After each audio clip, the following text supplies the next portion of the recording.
Hi everyone, and welcome to the first episode of Hockey Alert.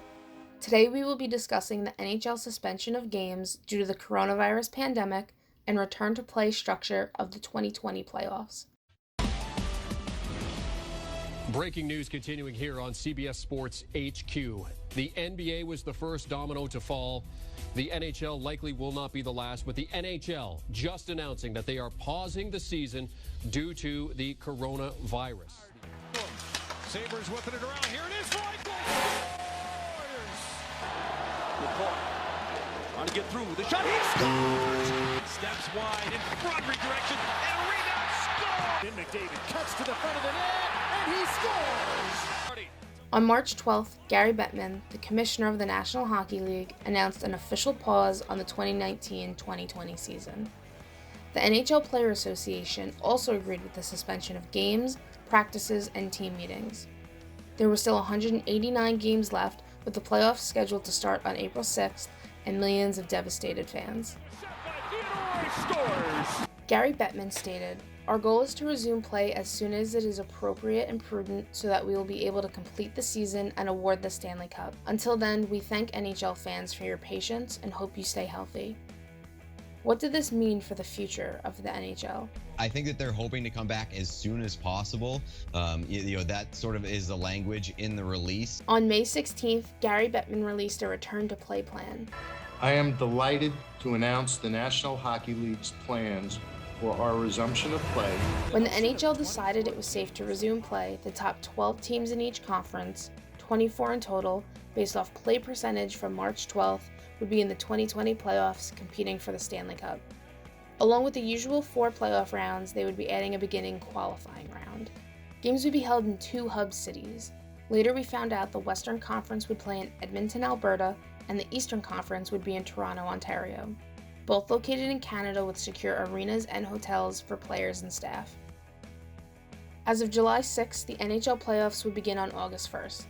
The 24 teams battling for the Stanley Cup from 1st to 12th in each conference include the Boston Bruins, Tampa Bay Lightning, Washington Capitals, Philadelphia Flyers, Pittsburgh Penguins, Carolina Hurricanes, New York Islanders, Toronto Maple Leafs, Columbus Blue Jackets, Florida Panthers, New York Rangers, and Montreal Canadiens in the East, and the St. Louis Blues, Colorado Avalanche, Vegas Golden Knights, Dallas Stars, Edmonton Oilers, Nashville Predators, Vancouver Canucks, Calgary Flames, Winnipeg Jets, Minnesota Wild, Arizona Coyotes, and the Chicago Blackhawks in the West.